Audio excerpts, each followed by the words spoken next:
গান হবে না। তাহলে কি হইব? মালয়েশিয়া যারা আসবেন নতুন, ঠিক আছে, তাদের জন্য 5 থেকে 7টা ভাষা বলো যেগুলো তাদের আসার সাথে প্রয়োজন হয়। আসসালামু আলাইকুম। যারা মালয়েশিয়ায় নতুন আসতে চাচ্ছেন তারা আসলে বেশি কিছু না শিখলেও এই 4-5টা ভাষা যদি শিখে থাকে তাহলে তাদের জন্য উপকারিত হবে। এক হচ্ছে আডা তাডা বলে তা বলে সাকিত। যদি আপনি ক্লিনিকে যান তাহলে আপনি কিছু না বলতে পারলে আপনি দেখাই দিতে পারবেন যে আমার এখানে সাকিত। সাকিত অর্থ ব্যথা, আডা অর্থ আছে, তাডা নাই, বলে পারবো তা বলে পারবো না।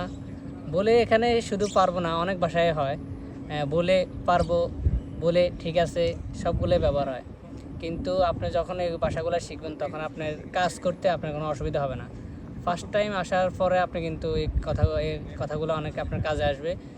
কারণ এই কথাগুলো সব জায়গায় ব্যবহার হবে আপনার কাজের ক্ষেত্রে। আছে, নাই, বলে তা বলে, এগুলো আর কি। তো যারা নতুন আসবেন তারা এগুলা অবশ্যই শিখে আসবেন। ধন্যবাদ আপনাকে, ধন্যবাদ, অসংখ্য ধন্যবাদ।